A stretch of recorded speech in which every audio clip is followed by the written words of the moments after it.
Достар, естеріңізде мен осыдан 3 ай бұрын мен таңғажайып Нағилясов ауылына келген болатынмын. Сол видеоны кім көрген еді? Қысқасы айтайын дегенім, біз сол ауылға қайта келдік.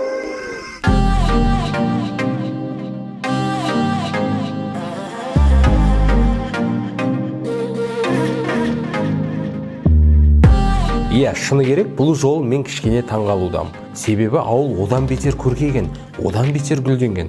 Расымен де өткен жол біз тым ерте келген екенбіз. Достар, өткен видеода мына гүлдер қандай еді? Мынандай ғана ең шығып келатқан кіп-кішкентай гүл еді ғой. Ал қазір қандай? Мына қараңыздар, менің бойым шамалас. Ал әдемілігіне келетін болсақ, сөз жоқ.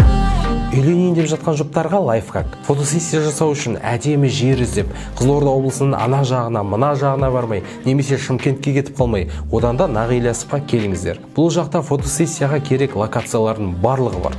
Мысалы, мен балдызым және інім жақында осы жаққа келіп love story түсірді. Бұл ауылда барлық жағдай жасалған. Тамақ ішемін десең, әні мейрамхана. Бір нәрсе аламын десең, ана жерде супермаркет бар. Өте керемет дизайнмен салынған мешіт. Спортпен шұғылданамын десең, соңғы үлгіде салынған футбол алаңы мен фок бар. Ең қызығы, осылардың әрқайсысының ауласы ұқыпты, жинақы, ал шөптері үнемі қиылып тұрады. Сондай-ақ гүлдер кез келген аулада. Жалпы Нағилясов ауылының символы ол гүл.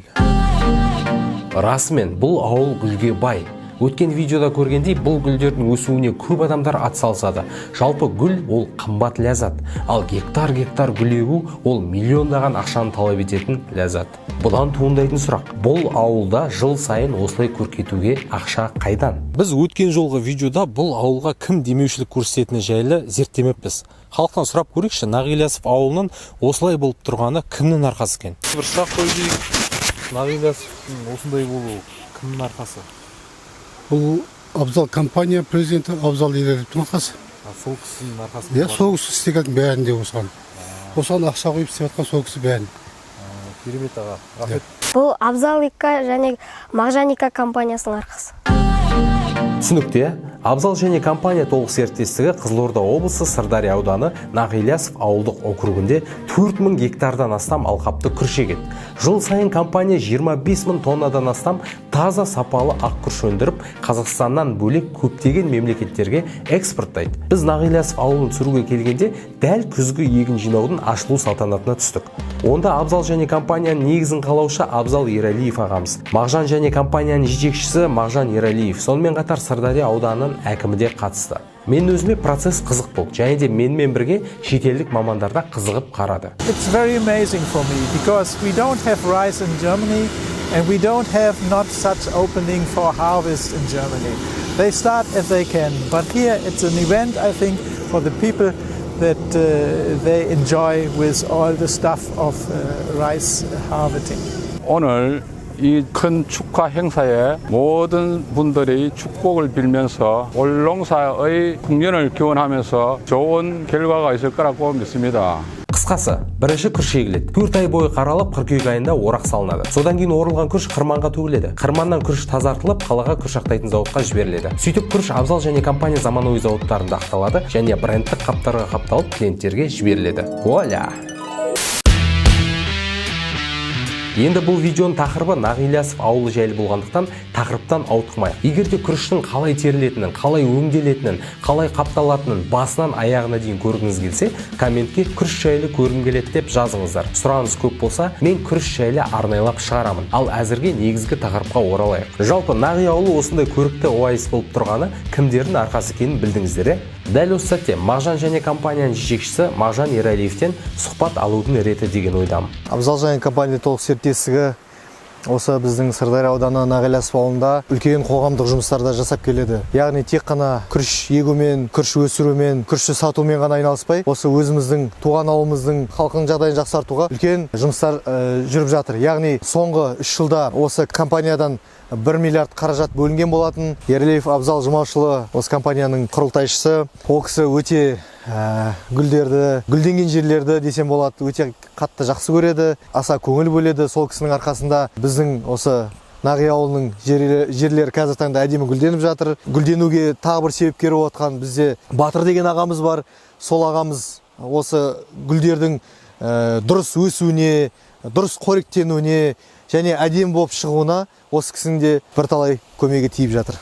былай айтқанда мына ауылда деген көптеген адамдарға жұмыс тауып беріп отырған сияқтысыздар, Енді менің естігенім біраз жылдар бұрын көп ауыл тұрғындары мына Астана қаласына, құрылыс саласында жан-жақта жұмысқа көп кетіп, жұмыссыздық саны өте жоғары болған екен. Сондықтан осындай біздің компаниямыздан үлкен инвестиция құйылып, осы әлеуметтік қоғамдық жұмыстар жасалғаннан кейін тек қана біздің шаруашылықтың жұмысшыларын ғана емес, осы ауылдың тұрғындарының да жағдайы біраз жақсарды деп ойлаймын. Сондықтан көптеген осы ауылдың тумалары ауылға қайтып келіп, ауылда қызмет жасайын деп біздің шаруашылыққа қосылып, өздерінің үлестерін қосып жатыр. Біздің ауылдың оқушылары Краснодар қаласында ауыл шаруашылық университеттерін бітіріп, өзінің біліммен біздің шаруашылықпен қазір таңда бөлісіп жатыр. Иә достар, көріп тұрғандай миллиардтаған ақша Абзал және компания атынан осы ауылға және ауыл тұрғындарына көмек ретінде көрсетіліп жатыр. Оның үстіне қаншама ауыл тұрғындарын жұмыспен қамтуда. Мағжан айтқандай, осы ауылдың оқушыларын мектеп бітірген кезде шетелге компания атынан оқуға түсіріп, университет бітіргеннен кейін өздеріне жұмысқа орналастыруда. Расымен де өз елін, өз халқын ойлайтын азаматтар. Маған осылай туған ауылына бастан аяқ көмектесетін Ералиевтер отбасы сияқты бір адамды мысал қылыңыздаршы. Менің ойымша бұлай ауылдарын көркейтіп, халқына толығымен жұмыс тауып беріп жатқан Қазақстанда басқа адам жоқ деп ойлаймын. Әр халық өзінің батырын білуге тиіс. Менің мақсатым жастарымызға осы кісілердің істерін көрсету арқылы патриоттылыққа шақыру, туған жеріне деген махаббатын ояту, сондай-ақ еңбекқорлыққа шақыру болып табылады. Және де еліміздің басқа да ауылдары осылай көркейсе екен деп тілеймін. Бір күрішпен осылай көркейтуде. Ал енді елестетіңіздерші, мұнайлы өңірлердің ауылдарын қандай қылып жіберуге болады? Расымен де ойланатын жайт. Мен өткен жолы кешкі нағилясыпты көрмеген едім. Ал бұл жолы қалайын деп шештім. Расымен, түнгі нағи ауылы бөлек көрініске ие. Мен сөзді көбейтіп кетем, одан да өзіңіз кадрлерден тамашалаңыздар.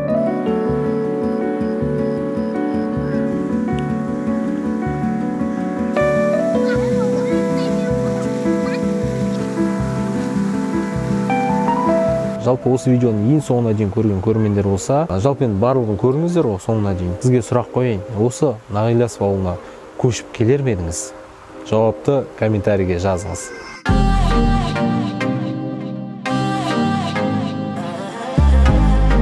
Мен енді бәрін асыра сілтейтін тележүргізуші емеспін, немесе ақын емеспін. Мен көргенімді факт бойынша айтатын қарапайым видеоблогермін. Негізінен біздің елдің әрбір ауылы, әрбір қаласы баяғыда Нағилясов ауылы секілді гүлденуге болар еді. Жезді қала жезқазған қаншама байлықтың астында жатыр. Алайда сол қалаға барсам, тұрғындарына жаным ашиды. Олар одан да керемет қалаға лайықты. Атырау, Ақтау, Жаңаөзен Дубайдан асып кетуге болар еді. Басқа жақтарды айтпай ақ қояйын, олар онсыз да түсінікті. Енді мен бұнымен айтқым келіп отырғаны қарапайым күріш егумен айналысып отырған Ералиевтер әулеті өзінің туған ауылын ғажап оазиске айналдырып, барша халқына жұмыс тауып беруде. Ал мұнай, уран, алтын, жез, тағы басқамен айналысатындар, сіздердің бұлай жасау қалайша қолдарыңыздан келмейді? Егер де осы ауыл жайлы бірінші бөлімді көрмегендер болса, сипаттамадағы сілтеме арқылы көре аласыздар. Онда мен біраз нәрсе айтқам. Егер де әрбір басшы, әрбір кәсіпкер, әрбір депутат Абзал және К компаниясының басшылары сияқты өз туған ауылдарына көмектесетін болса, біздің ел баяғыда араб әмірліктерінен кем болмаушы еді.